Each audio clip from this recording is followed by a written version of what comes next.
Dalam sebuah organisasi, perubahan adalah hal yang tak terhindarkan. Pergantian kepemimpinan, pensiun, atau kehilangan karyawan. Kunci bisa berdampak besar jika tidak dikelola dengan baik.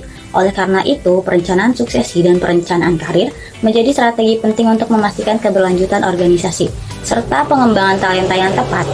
Integrasi antara keduanya bukan hanya tentang menggantikan posisi yang kosong, tetapi juga tentang membangun sistem yang memungkinkan karyawan berkembang dan organisasi tetap kompetitif. Yang pertama itu ada menentukan kapan strategi yang ditetapkan. Tidak semua situasi membutuhkan perencanaan suksesi, tetapi organisasi harus memahami kapan strategi ini dibutuhkan dan bagaimana alternatif lain dapat diterapkan. Yang kedua itu ada memformulasikan kebijakan dan tujuan yang tepat.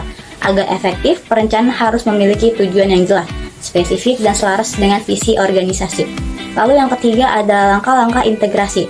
Dari evaluasi kebutuhan hingga pengukuran hasil, setiap langkah harus dirancang untuk memastikan bahwa talenta terbaik dipersiapkan untuk peran yang sesuai. Lalu yang keempat ada manfaat integrasi. Dengan strategi yang tepat, organisasi dapat mengurangi risiko kehilangan talenta, meningkatkan efektivitas kerja, dan menciptakan jalur karir yang lebih jelas bagi karyawan.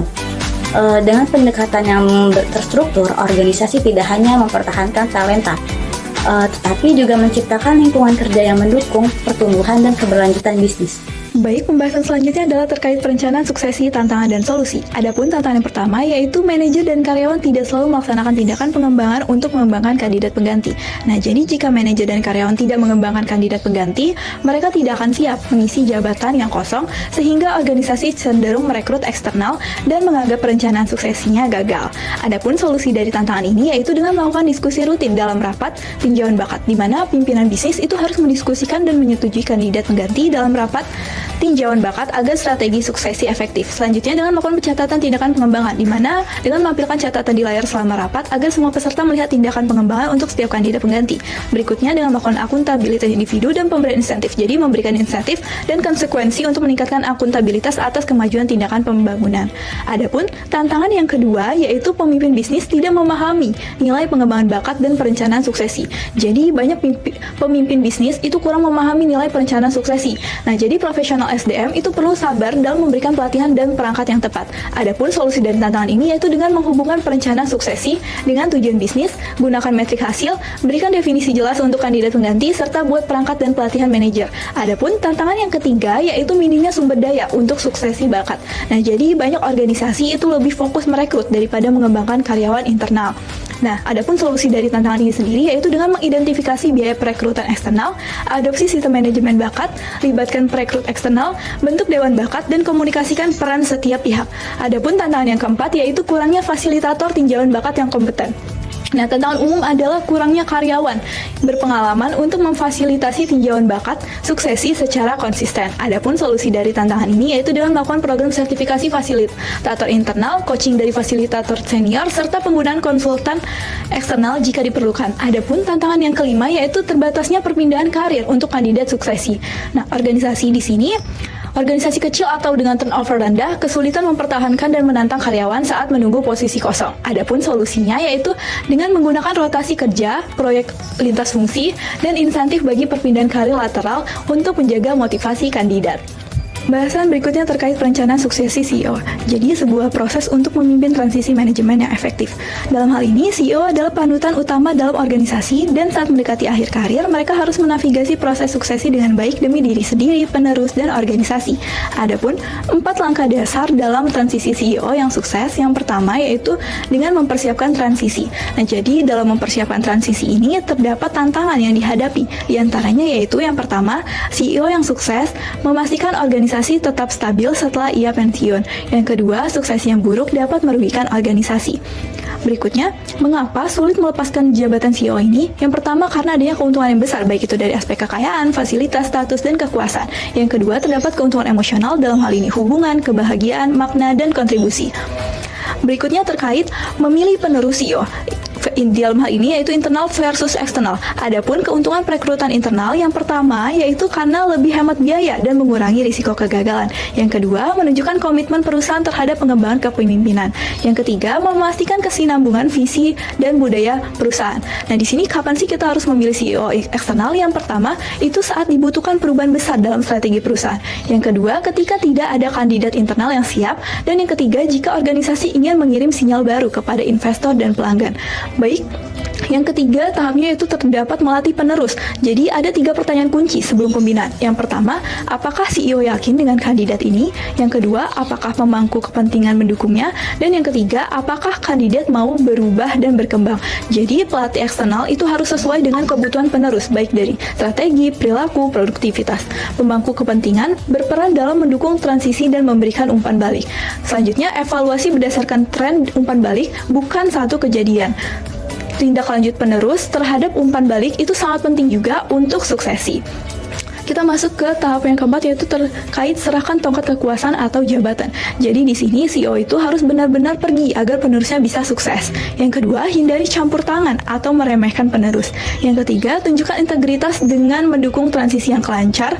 Dan yang keempat, keluar dengan baik memberi contoh bagi generasi pemimpin berikutnya. Materi selanjutnya bab 16 dengan judul Membangun Budaya. Semua orang adalah pemangku kepentingan. Setiap organisasi harus mengambil peran kepemimpinan dalam mengembangkan ketahanan individu dengan menjadikan pengembangan karir sebagai prioritas. Untuk mewujudkannya, diperlukan pilihan karir yang baru, fleksibel, pemikiran yang berfokus pada masa depan, dan profesional di semua tingkatan yang berkomitmen pada yang pertama, perubahan landscape karir. Karir di era modern tidak lagi bersifat linear, di mana seseorang bekerja dalam satu perusahaan hingga pensiun. Saat ini, karyawan mencari lebih dari sekedar pekerjaan tetap. Mereka menginginkan fleksibilitas, keseimbangan kehidupan kerja, dan makna dalam pekerjaan mereka. Organisasi harus memahami perubahan ini dan menyesuaikan strategi pengelolaan bakat agar tetap relevan serta mampu menarik dan mempertahankan talenta terbaik. Yang kedua, tanggung jawab bersama dalam pengembangan karir. Pengembangan karir bukan hanya tanggung jawab karyawan semata, tetapi juga organisasi dan manajer. Karyawan perlu mengambil inisiatif dalam meningkatkan keterampilan mereka dan mencari peluang pertumbuhan. Manajer memiliki peran sebagai mentor yang membimbing dan memberikan dukungan kepada karyawan untuk mencapai potensi mereka. Sementara itu, organisasi harus menyediakan sistem sumber daya dan budaya yang mendukung pembelajaran serta pengembangan karir. Yang ketiga, menyelaraskan karir dengan strategi bisnis. Agar pengembangan karir menjadi lebih efektif, organisasi harus menghubungkan dengan visi dan strategi bisnis. Ketika karyawan melihat bahwa pertumbuhan mereka sejalan dengan tujuan perusahaan, mereka akan lebih terlibat dan termotivasi untuk berkontribusi lebih baik. Pemimpin HR harus memastikan bahwa karyawan memahami bagaimana pengembangan diri mereka dapat bertambah langsung pada keberhasilan organisasi. Yang keempat, membangun budaya pembelajaran dan keterlibatan. Organisasi yang sukses dalam mempertahankan talenta terbaik adalah yang mampu menciptakan budaya pembelajaran yang berkelanjutan. Ini dapat dicapai melalui program mentoring, coaching, dan pelatihan yang mendukung karyawan dalam mengembangkan keterampilan baru. Selain itu, budaya inovasi dan fleksibilitas dalam bekerja juga dalam menjadi faktor kunci dalam menciptakan lingkungan kerja yang mendukung pertumbuhan individu dan perusahaan. Yang terakhir, tantangan dan peluang. Di tengah perubahan yang cepat, organisasi harus menghadapi tantangan dalam menciptakan jalur karir yang lebih fleksibel dan beradaptasi dengan kebutuhan tenaga kerja. Dengan strategi manajemen bakat yang efektif, organisasi dapat mengoptimalkan potensi karyawan, mempertahankan tenaga kerja yang kompeten, serta menciptakan lingkungan kerja yang inovatif dan inklusif. Selanjutnya masuk ke bab 17, yaitu mengenai bagaimana tren tenaga kerja mempengaruhi program penempatan kembali. Materi pertama yaitu tren tenaga kerja mempengaruhi penempatan kerja baru. Berdasarkan buku Jones Bowderu, 5 kekuatan yang mengendalikan perubahan adalah yang pertama, yaitu rekonfigurasi sosial dan juga organisasi. 2. Pasar bakat global. Yang ketiga, kebijakan, praktik, dan juga manfaat desain. Yang keempat, ada perubahan teknologi. Lalu yang kelima, ada kolaborasi otomatis manusia. Materi kedua, yaitu elemen perubahan tumbuh secara eksponensial. Tren yang disebutkan di atas akan mengubah tenaga kerja dengan kecepatan yang semakin cepat pula. Secara kolektif, Tren tersebut akan menyebabkan pemisahan dan juga pemindahan sejumlah besar karyawan. Hal ini akan memastikan kebutuhan berkelanjutan untuk pelayanan penempatan ulang. Materi yang ketiga yaitu ada investasi penempatan ulang memberikan hasil yang solid. Cara untuk melihat bagaimana penempatan ulang berkontribusi pada keberhasilan bisnis, yaitu yang pertama ada dukungan bagi mantan karyawan, ada juga dampak pada media dan juga reputasi organisasi, ada peningkatan moral dan juga produktivitas karyawan yang bertahan, lalu ada pula dampak finansial dan juga stabilitas organisasi. Materi terakhir yaitu media sosial menjadi bagian dari konteks penempatan karyawan, dikarenakan SDM terus mengubah cara mereka membimbing dan juga mengarahkan pertumbuhan karir. Para karyawan telah memperoleh pemahaman yang lebih baik pula tentang berbagai alat yang tersedia secara internal maupun dalam domain publik untuk menangani berbagai aspek manajemen karir yang diarahkan sendiri dan transaksi karir. Situs-situsnya contohnya ada LinkedIn, The Muse, Glassdoor, dan juga Landed. Bab 18. Bagaimana manajer lini dapat membina kinerja organisasi melalui peningkatan talenta. Yang pertama, perubahan peran manajer lini dalam mengelola talenta. Manajemen talenta yang melibatkan manajemen sumber daya manusia, penggunaan aplikasi seluler, dan kepemimpinan yang fokus pada pelanggan dan inovasi penting bagi kesuksesan organisasi. Para manajer harus mampu mendefinisikan masa depan, menarik dan mengembangkan talenta, serta mengarahkan potensi karyawan. Yang kedua, masalah manajemen talenta manajer lini. Kemampuan manajemen lini untuk memotivasi dan melibatkan karyawan merupakan inti dari semua praktik manajemen talenta yang efektif, termasuk penilaian, memberikan umpan balik, pembinaan, pengembangan, dan pemberian penghargaan kepada karyawan. Yang pertama, menilai dan memilih bakat. Setelah menentukan bagian permintaan dari persamaan manajemen bakat, seperti peran penting, kompetensi, dan keterampilan yang akan dibutuhkan untuk mendukung strategi masa depan organisasi, sekarang waktunya untuk menentukan sisi penawaran, yaitu bagaimana kemampuan saat ini sesuai dengan permintaan tersebut, lalu melalui pemilihan, pembinaan, pengembangan, dan pemberian penghargaan yang tepat bagi staf, apa pendekatan terbaik untuk menutup kesenjangan tersebut. Penilaian adalah dasar dari setiap proses manajemen bakat yang efektif. Proses penilaian yang kuat akan mencakup beberapa alat yang objektif dan valid yang akan menyediakan data yang dibutuhkan oleh manajer lini dan SDM untuk membuat keputusan perekrutan, penempatan, dan pengembangan yang efektif. Pada buku The Talent Management Handbook ini disebutkan terdapat 4 kualitas yang sangat prediktif terhadap kinerja serta hasil bakat utama lainnya seperti keterlibatan, retensi, dan produktivitas keseluruhan. Yang pertama ada kompetensi. Keterampilan dan perilaku untuk sukses dalam suatu peran dapat diamati, mengungkapkan apa yang mau dilakukan seseorang saat ini. Selanjutnya, pengalaman. Tugas dan peran yang dimiliki individu di masa lalu yang akan mempersiapkan mereka menghadapi tantangan masa depan. Yang ketiga, traits. Sikap, preferensi, dan ciri-ciri kepribadian yang mempengaruhi seseorang untuk berperilaku dengan cara tertentu. Dan yang terakhir, drivers. Motif inti yang memberi energi dan melibatkan kita dalam jangka panjang mempengaruhi karir dan pilihan hidup kita yang lebih luas. Selanjutnya, perencanaan kinerja. Perencanaan kinerja menetapkan ekspektasi antara manajer dan karyawan. Selama fase ini, apa dan bagaimana pekerjaan didiskusikan dan disetujui. Sangat penting bagi manajer untuk memastikan adanya kejelasan dan komitmen terhadap sasaran kinerja yang ditetapkan. Hal ini dapat dilakukan dengan baik pada pertemuan awal dalam siklus tahunan atau dapat didiskusikan sepanjang tahun jika sasaran, strategi, atau kondisi berubah. Proses perencanaan kinerja ini harus berupa dialog antar manajer dan karyawan. Selanjutnya, pelatihan dan pengembangan karir.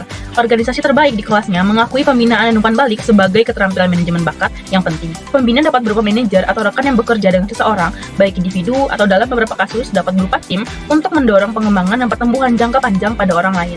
Pembinaan biasanya melibatkan umpan balik formal dari penilaian dan pengamatan langsung terhadap perilaku individu. Pembinaan melibatkan pengembangan kemampuan dalam berbagai bidang keterampilan. Hal ini dapat mencakup pengembangan keterampilan manajerial dan interpersonal. Pembinaan yang efektif akan menyentuh semua dalam bidang ini.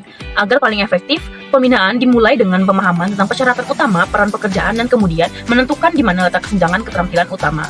Pembinaan terlihat berbeda tergantung pada tingkat manajer yang kita bina. Yang pertama, pelatihan untuk keterampilan teknis. Pembinaan untuk keterampilan teknis melibatkan pengembangan pengetahuan dan keterampilan khusus untuk bidang spesialisasi tertentu, memastikan bahwa bawahan langsung memiliki keterampilan yang tepat sehingga mereka dapat melaksanakan tugas teknis pekerjaan yang mereka dengan baik. Aktivitas pembinaan dapat mencakup pemberian umpan balik, korektif, atau instruksi tugas terperinci, mengatur pelatihan khusus pekerjaan, atau menunjukkan kepada orang lain bagaimana cara melakukannya. Selanjutnya, pelatihan untuk keterampilan manajerial. Manajer dan manajer lain perlu memastikan bahwa mereka mengembangkan keterampilan kepemimpinan, manajerial, dan administratif dalam bawahan langsung mereka. Manajer tingkat pertama memerlukan pelatihan dalam bidang inti manajemen termasuk perencanaan, pengorganisasian, pelaksanaan, koordinasi, dan evaluasi, serta mengembangkan keterampilan kepemimpinan mereka dan mempertajam wawasan mereka tentang dampak perilaku mereka terhadap motivasi dan keterlibatan tim mereka. Penilaian multipenilai yang memberikan umpan balik mengenai keterampilan dan kepemimpinan seorang manajer dari tim mereka, serta wawasan yang lebih dalam tentang motivasi pribadi mereka dan kesesuaiannya dengan peran pekerjaan mereka adalah alat yang dapat digunakan seseorang pelatih untuk membantu dan mengembangkan keterampilan manajemen dan kepemimpinan. Yang ketiga, pelatihan untuk keterampilan interpersonal. Kumpulan keterampilan ini sering disebut sebagai kompetensi emosional atau sosial. Ini mencakup 4 area utama, yaitu kesadaran diri emosional, pengendalian diri, kesadaran sosial termasuk empati, dan pengelolaan hubungan dengan orang lain. Mengembangkan keterampilan interpersonal dimulai dengan membangun kesadaran diri melalui umpan balik multipenilai dan membantu orang lain memahami perbedaan antara persepsi diri mereka sendiri versus persepsi dari orang lain. Selanjutnya, kompetensi pelatihan untuk manajer lini. Pembinaan merupakan proses dialog dan umpan balik yang berkelanjutan sepanjang siklus manajemen kinerja. Pembinaan yang efektif tidak harus memiliki keahlian yang mendalam di bidang teknisnya, tetapi mereka harus memiliki berbagai keterampilan interpersonal, termasuk yang pertama, menciptakan hubungan kepercayaan, yang kedua, kematangan emosional, yang ketiga, integritas, yang keempat, memberdayakan orang lain, yang kelima, empati, dan terakhir, umpan balik yang akurat. Pembahasan terakhir pada bab ini yaitu peran sumber daya manusia. Dalam membangun dan mempertahankan kemampuan manajemen bakat organisasi, kita tidak boleh melupakan peran penting yang dimainkan oleh fungsi sumber daya manusia organisasi. Sementara manajer lini adalah poros utama proses manajemen bakat, SDM harus mengambil posisi dan perspektif strategis yang tidak dapat dilihat oleh banyak manajer individu. Bagi banyak organisasi, hal ini berarti bahwa fungsi SDM yang bekerja dengan pimpinan senior adalah pengurus proses manajemen bakat organisasi. Mereka ada untuk mendukung dan membekali manajer lini dengan perangkat dan proses untuk mendukung manajemen bakat mereka. Berikutnya adalah bab 19, yaitu mengembangkan kepemimpinan potensi melalui umpan balik dan pelatihan 360 derajat. Manajemen bakat telah menjadi perhatian penting bagi organisasi karena mereka berupaya menciptakan dan juga mempertahankan budaya kepemimpinan, inovasi, keterlibatan, dan kinerja. Nah, alat penting untuk mendukung organisasi dalam mencapai tujuan ini adalah umpan balik 360 derajat. Memberikan analisis akurat tentang potensi kepemimpinan dan efektivitas terkini bagi para pemimpin dan organisasi mereka merupakan tujuan utama dari umpan balik 360 derajat menurut Flinor dan Brutus pada tahun 2001. Dengan mengumpulkan peringkat kepentingan dan efektivitas, umpan balik 360 derajat berguna untuk menentukan apa yang penting bagi keberhasilan dalam suatu organisasi. Dengan mengintegrasikan umpan balik 360 derajat ke dalam sistem manajemen bakatnya, suatu organisasi dapat berhasil menilai potensi kepemimpinan, mengidentifikasi kekuatan dan kelemahan karyawan, dan juga merekomendasikan pengembangan kegiatan. Nah, selanjutnya umpan balik memiliki proses. Nah, sebagian besar proses umpan balik 360 derajat memiliki karakteristik yang serupa. Yang pertama, yaitu beberapa individu seperti atasan, rekan kerja, bawahan langsung, pemimpin itu sendiri, dan orang lain seperti pelanggan memberikan penilaian untuk pemimpin tersebut. Kemudian yang kedua yaitu laporan umpan balik diberikan kepada para pemimpin yang merangkum hasil penilaian. Kemudian pemimpin membuat rencana pengembangan, dan bekerja dengan pelatih umpan balik untuk mengidentifikasi cara-cara yang dapat mereka lakukan untuk meningkatkan kinerja mereka. Nah, kemudian selanjutnya pelatih umpan balik yang baik mencoba memahami tidak hanya data tetapi juga konteks kerja untuk individu tertentu. Nah, untuk memastikan sesi umpan balik yang sukses, pelatih harus mengikuti langkah-langkah sebagai berikut ini, yaitu yang pertama adalah memperluas tujuan, sasaran, dan harapan dari proses umpan balik. Yang kedua, yaitu diskusikan penelitian yang mendukung penggunaan survei umpan balik 360 derajat. Yang ketiga, berikan konteks untuk menerima umpan balik termasuk poin-poin berikut ini, yaitu tekankan bahwa hanya individu yang dapat membuat keputusan tentang data. Umpan balik adalah data, dan data bersifat netral. Data tidak dapat membuat keputusan tentang seseorang. Kemudian jelaskan bahwa umpan balik merupakan gambaran sekilas tentang penerima. Umpan balik tidak mendefinisikan penerima sebagai pribadi. Penting untuk menempatkan gambaran sekilas ini bersama dengan gambaran sekilas lainnya untuk melihat pola menyeluruh apa yang muncul. Nah, kemudian berikutnya adalah beritahu penerima bahwa mereka harus menghindari salah satu dari dua kesalahan umum saat menerima umpan balik 360 derajat. Mereka menerima informasi terlalu cepat atau mereka menolaknya terlalu cepat. Nah, dorong penerima untuk mempertimbangkan dan memikirkan data mereka dengan seksama. Kemudian, yang keempat, yaitu menjelaskan cara membaca dan menafsirkan laporan umpan balik. Yang kelima, berikan waktu untuk refleksi individu terhadap data dan juga untuk menjawab pertanyaan. Kemudian yang keenam, yaitu perkenalkan panduan atau materi lain yang akan membantu penerima dalam perencanaan perkembangan. Selanjutnya adalah mengintegrasikan umpan balik 360 derajat ke dalam sistem manajemen bakat. Nah, proses pengembangan kepemimpinan yang mencakup umpan balik 360 derajat harus diintegrasikan sepenuhnya ke dalam sistem manajemen bakat. Praktik terbaik untuk menciptakan sistem manajemen bakat terpadu harus diikuti, termasuk menurut Gorves pada tahun 2007, yaitu mengembangkan jaringan mentor, kemudian mengidentifikasi dan mengembangkan karyawan berpotensi tinggi menggunakan umpan balik 360 derajat. Kemudian juga mengembangkan karyawan berpotensi tinggi melalui pengalaman pengembangan di tempat kerja. Kemudian juga menetapkan proses perencanaan suksesi yang fleksibel dan juga lancar. Kemudian membuat forum di seluruh organisasi untuk memperkenalkan karyawan berpotensi tinggi kepada berbagai pemangku kepentingan. Kemudian yang terakhir yaitu membangun budaya organisasi yang mendukung. Baik, materi yang selanjutnya yaitu pengukuran membuat perbedaan. Pengukuran memiliki peran penting dalam menilai, mengembangkan, dan meningkatkan efektivitas suatu sistem atau individu. Dengan pengukuran yang tepat, organisasi atau individu dapat yang pertama, menilai kinerja secara objektif. Pengukuran membuat dalam mengevaluasi pencapaian berdasarkan data yang jelas, bukan sekedar asumsi. Yang kedua, meningkatkan efektivitas keputusan. Keputusan yang didukung oleh data lebih akurat dan strategis dibandingkan keputusan yang hanya berdasarkan intuisi. Yang ketiga, yaitu mendorong pengembangan dan peningkatan kualitas. Dengan mengukur hasil, dapat diketahui area yang perlu diperbaiki atau dikembangkan lebih lanjut. Yang keempat, yaitu meningkatkan motivasi dan produktivitas. Nah, pengukuran yang transparan dapat menjadi dorongan bagi individu atau tim untuk mencapai target yang lebih tinggi. Yang kelima, mendeteksi hambatan atau masalah lebih awal. Identifikasi kendala menjadi lebih tepat dan cepat dan akurat sehingga dapat diambil langkah perbaikan sebelum masalah membesar. Kesimpulannya, pengukuran bukan hanya sekedar alat evaluasi, tetapi juga faktor kunci dalam mencapai peningkatan dan kesuksesan secara berkelanjutan. Baik, materi selanjutnya berkaitan dengan faktor kunci dari manajemen talenta. Yang pertama ada kepercayaan dan rasa hormat. Kepercayaan dan rasa hormat antara HR, pelatih eksekutif, dan pemimpin organisasi sangatlah penting. Tanpa kepercayaan sulit untuk mencapai perubahan yang berarti dalam pengembangan kepemimpinan. Rasa hormat terhadap kompetensi dan peran masing-masing adalah mencegah konflik dan meningkatkan kerjasama. Yang kedua, yakni kejelasan peran dan tanggung jawab. Semua pihak harus memahami peran dan kontribusi masing-masing dalam pengembangan talenta. Kejelasan ini membantu menghindari tumpang tindih tugas dan memastikan tanggung jawab dibagi secara efektif. Dengan peran yang jelas, tiap pihak dapat dengan fokus pada tujuan utama, yaitu mengembangkan talenta di dalam organisasi. Kemudian yang ketiga, yakni adalah batasan kerahasiaan. Dalam proses pembinaan eksekutif, terdapat informasi sensitif yang harus dijaga kerahasiaannya. HR dan pelatih eksekutif harus menetapkan batasan informasi dapat dibagikan dan kepada siapa saja. Hal ini penting untuk menjaga profesionalisme dan kepercayaan dari para pemimpin yang dibimbing. Baik, yang keempat adalah triangulasi konstruktif. Triangulasi dalam konteks ini berarti adanya komunikasi yang transparan antara HR, pelatih eksekutif, dan pemimpin yang dibina. HR memahami dinamika organisasi, pelatih eksekutif memberikan panduan pengembangan, dan pemimpin menerima pembinaan secara aktif. Dengan komunikasi terbuka dan transparan, semua pihak dapat bekerja sama untuk memastikan program pembinaan berjalan dengan baik dan menghasilkan dampak yang optimal. Baik, materi selanjutnya yakni 4 dimensi praktik dalam manajemen talenta. Manajemen talenta tentunya tidak hanya membutuhkan strategi yang tepat, tetapi juga praktik yang efektif. Ada 4 dimensi utama dalam pelaksanaan manajemen talenta yang optimal. Yang pertama yakni ada ECO atau GEMA, yakni mengingatkan tujuan. HR dan pelatih eksekutif perlu terus mengingatkan tujuan utama dari pembinaan. Dengan sering mengevaluasi progres, mereka dapat memastikan bahwa program tetap pada jalurnya dan menghasilkan dampak yang diharapkan. Jika ada perubahan strategi, HR dan pelatih eksekutif harus segera menyesuaikan pendekatan pembinaan. Yang kedua adalah anchor atau jangkar, yakni menanamkan kebiasaan positif.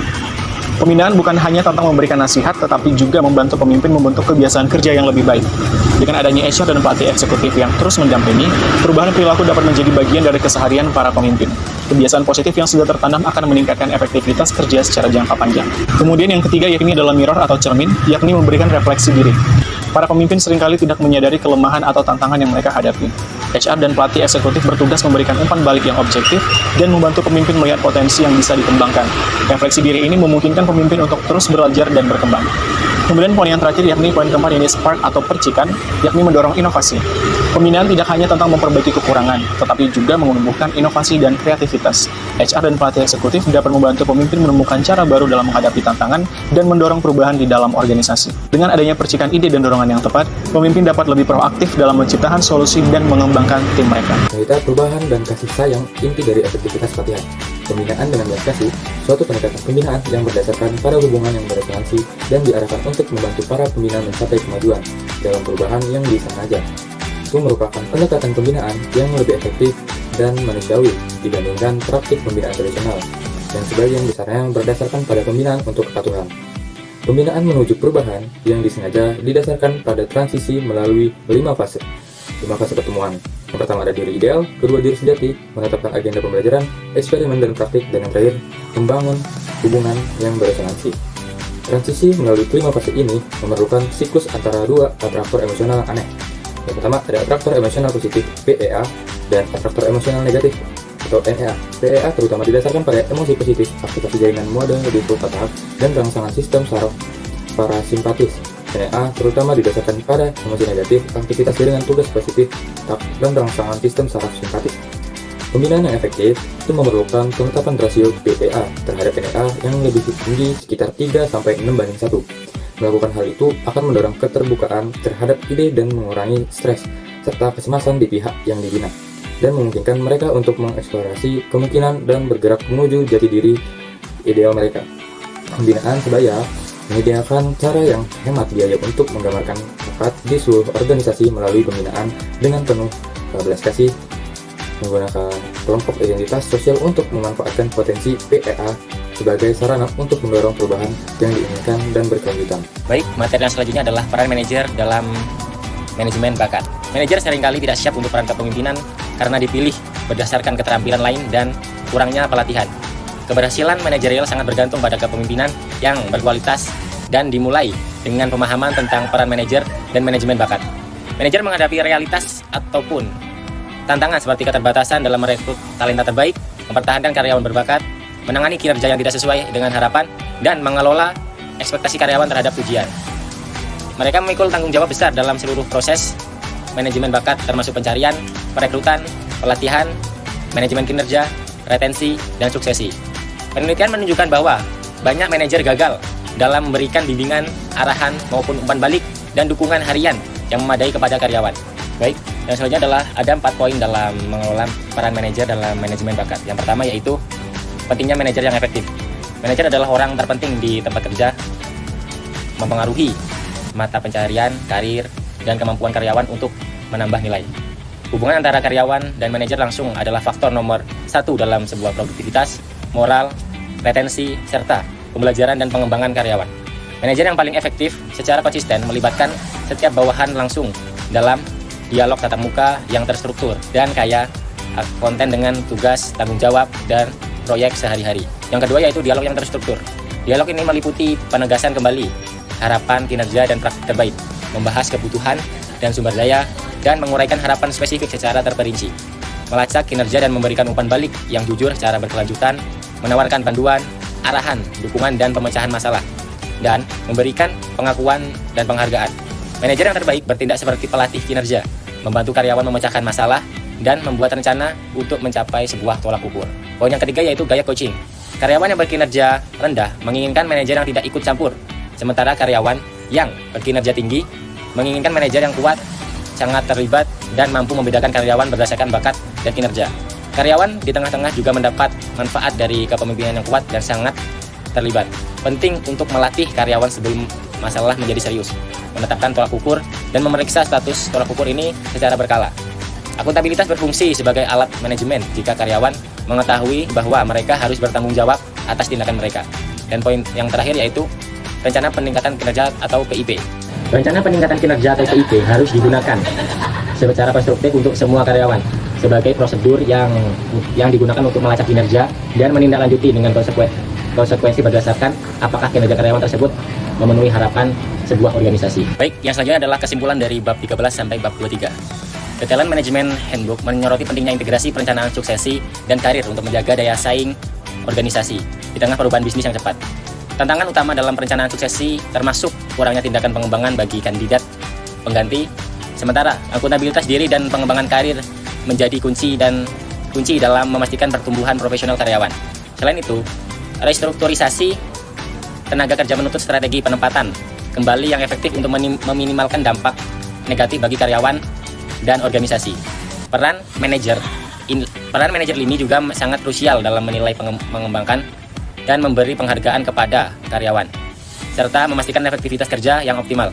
Evaluasi dampak bisnis dan Roy dalam pengembangan bakat menjadi semakin penting untuk memastikan manfaat nyata prestasi sumber daya manusia. Dalam konteks kepemimpinan, kemitraan eksklusif serta pendekatan pembinaan berbasis kasih sayang terbukti lebih efektif dibandingkan pendekatan kepatuhan. Namun, banyak manajer baru masih menghadapi kesulitan karena kurangnya kesiapan dalam kepemimpinan, sehingga pelatihan kepemimpinan yang komprehensif diperluas untuk meningkatkan efektivitas mereka. Secara keseluruhan, bab ini menegaskan bahwa pengelolaan talenta yang terencana dan berbasis data adalah kunci dalam membangun organisasi yang adaptif dan kompetitif. Sekian video presentasi dari kelompok kami ucapkan terima kasih atas atensi dari teman-teman semua. Kami ucapkan Assalamualaikum warahmatullahi wabarakatuh.